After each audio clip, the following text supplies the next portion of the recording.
na. Magandang umaga po sa lahat. Have a nice day once again and welcome back to my channel. Sa araw na ito po ay share ko po sa inyo kung paano po ang pagtitimpla, pagtatahi at pagluluto ng ating 80 kilos lechon. Wow! 80 kilos lechon! At special shout out din po kay El Lechoneros Boss. Shout out sa iyo dyan. At sa nag-order ng ating 80 kilos Galia family, shout out sa inyo. Kaya ano pang hinihintay nyo? Abangan nyo kami. You.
Ito naman po yung pangalawa nating proseso. Dito naman po sa taba ng baboy.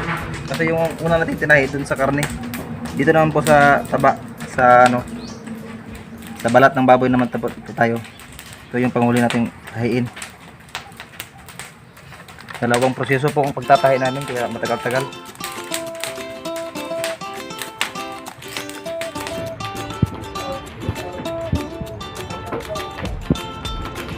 pre, baka may gusto kang ipa-shoutout dyan, pre. Shoutout lang nga pala sa Kabulits TV. Sana supportahan niyo po yung channel ng kaibigan ko, Kabulits TV. Yeah, yeah. Yeah.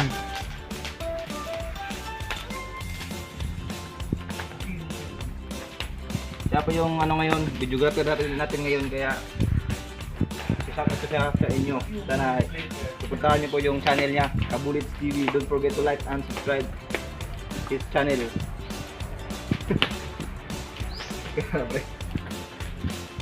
Ayos, ayos. Sana umabot ng 1,000 subscriber yung ano namin mga Kabulits. Aming channel kasi bago pa lang kami gumawa ng YouTube. Nara ko ay, huwag niyo po kalimutang suportahan yung channel ko, Marshall's TV.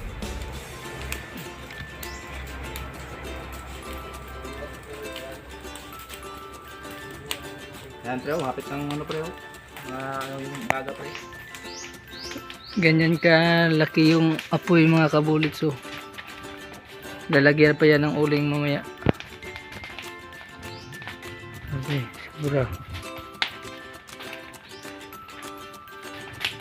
Yo, what's up mga Kabulits?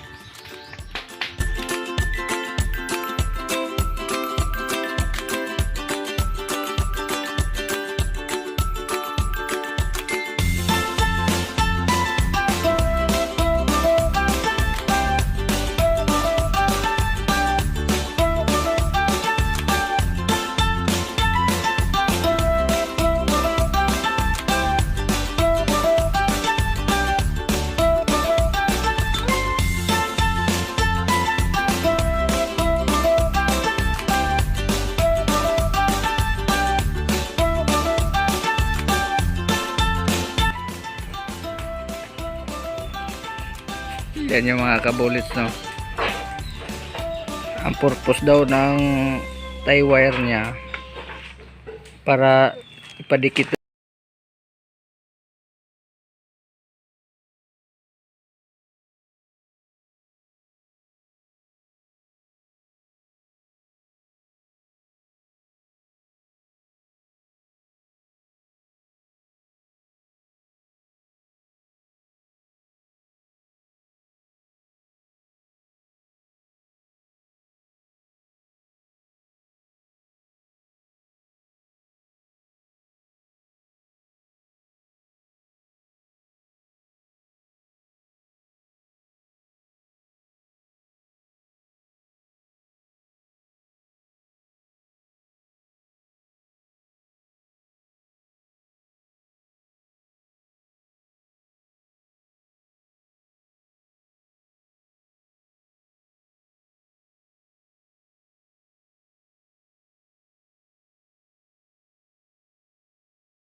Ano, parang Joy, isang patak lang, bubulo agad.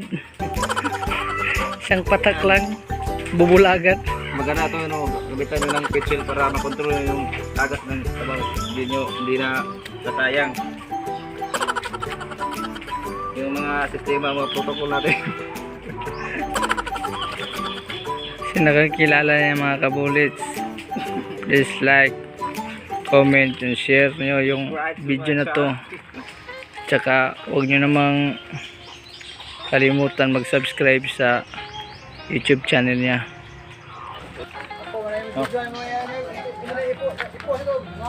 Sasalang natin mga Kabulits. Wala pa. Yan. Sasalang natin mga Kabulits. Ang ating itikinis litsong baboy. Sobrang bigat. Hindi ba? Talaking katawan niya. Stand o. Sobrang bigat ito ah. Hinalay ng mga bote natin, yung mga assistant natin dito dumating. Okay, Kabulits. Maliit. Baboy lang natin.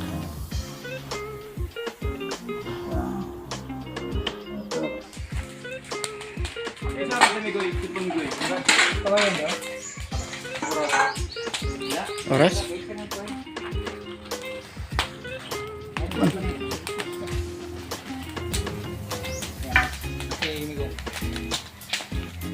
Ito po yung diskarte ng mga Kabulits. Ito manual po namin para maiwasan po siyang mapunit po yung balat bago namin isa lang dun sa makina.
Para pag medyo umano na yung likod niya,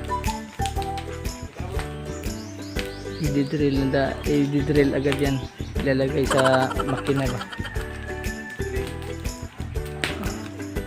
So, yun. Okay na? Okay na ni? Okay na ni?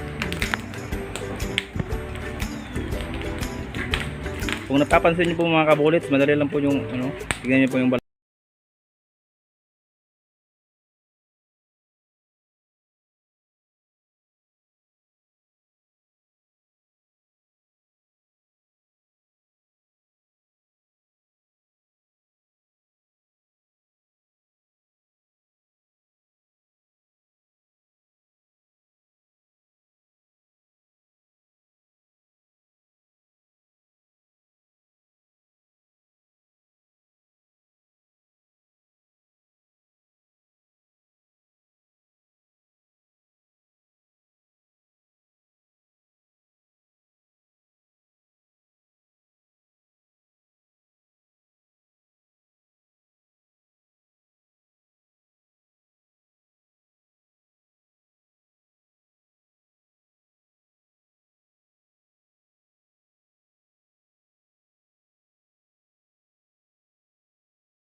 Grill mga kabulits. Luto na yun, luto na. Yan po yung resulta natin mga kabulits pag minamanual po natin yung proseso natin mga kabulits. Tignan nyo mga kabulits, madali lang po yung naging kulang-pula yung balat.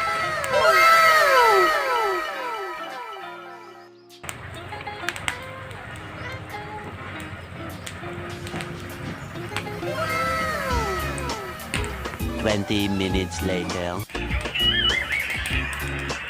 Ito po yung resulta natin mga kabulits. Yung nasa 20 minutes na po tayo sa ating pagsasalang dun sa ating 80 kilos na lechon baboy. Kung napapansin nyo po ay halos kurang-pula na po yung ng balat ng baboy. At saka yung pagtatahin natin ay hindi po nagtatagas yung yung timpla ng baboy. Wala pong tagas. At saka sobrang kinis po ng balat mga kabulits. Yan Effective po yung ating double purpose na pagtatahi. Yung una doon sa karne, tapos sa pangalawa doon naman po sa balat. Para yun na po, madali po siyang maluto, tapos wala pong tagas yung ano sa lechon. Hindi po tatagas yung ano niya, mga ingredients. Kaya manunuot doon yung timpla doon sa mga karne ng baboy. Ayan. So, yan lang muna mga kabulets. Mga 40 minutes later, mga i-feature ko na naman po kung ano po yung resulta ng lechon. Makikita nyo po mamaya, halos pulang-pula na po ito siguro. Mga 40 minutes siguro. A few moments later. Oh, ayan mga kabulets. 40 minutes na po yung nakalipas. Parang sobrang pula na po yung balat ng baboy, halos lahat pulang-pula na. Kung mapapansin niyo po ay parang lutong-luto na po yung lechon natin, pero nasa 40 minutes lang po tayo. Hilaw pa po ito.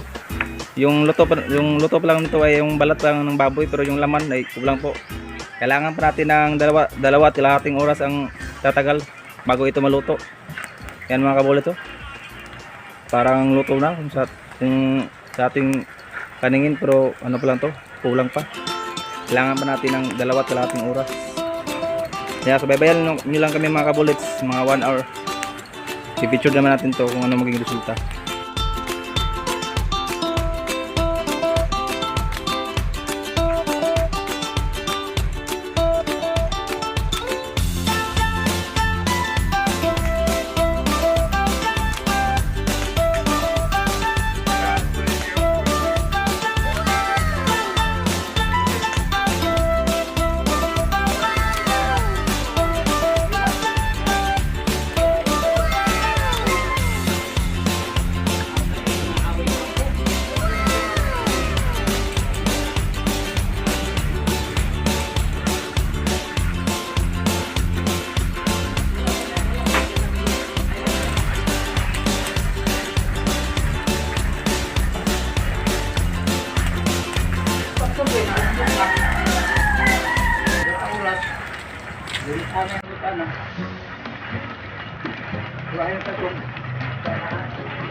O ayan mga kabulets, nasa isa't kalahating oras na po yung tumagal, at ito na po yung itsura ng lechon. Halos pula na po lahat. Yan o, kung sa ano, kung parang luto na po.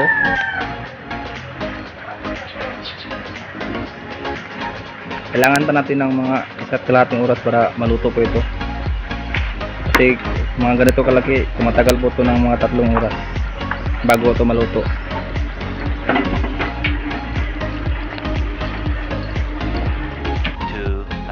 Years later. Yan mga kabulit, nasa 2 kalahating oras na po tayo. Ating itiklis na lechon po ay parang luto na po, pero kailangan pa natin ng mga 30 minutes para lutong-luto po talaga yung ano natin, lechon. Bali 3 lechon po ating lechon ngayon, may kasabay po. Yung nasa gitna, yan po 35 kilos po yan, at saka yung sa dulo 25 kilos po yan. Saka yung yung pinakauna 80 kilos po itong baboy na to. Sobrang laki talaga mga kabulit, parang walang bawas oh. Hindi man lang lumiit yung yung niya, size ng baboy. 1 eternity later. Alright mga kabulits, ito na po yung ating finished product na 80 kilos na lechon baboy. Sobrang lutong po mga kabulits. Oh, tingnan na po yung tunog ng balat. Halos lahat po ang porsyon ng baboy ay crispy po, 100% crispy. Lahat po ng porsyon ng baboy, tapos lutong-luto po mga kabulits. Ayan po. Yan. Tingnan niyo po mabuti. Yan mga kabulits. Sobrang lutong. Yan. Mga kabulits. 100% po yung crispy ng balat. Ayos na ayos mga kabulits.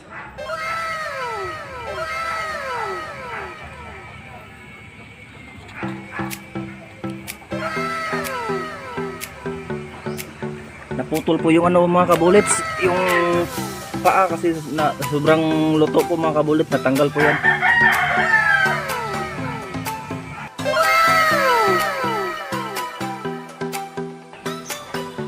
So that's our video for today, mga katips. See you in my next vlog.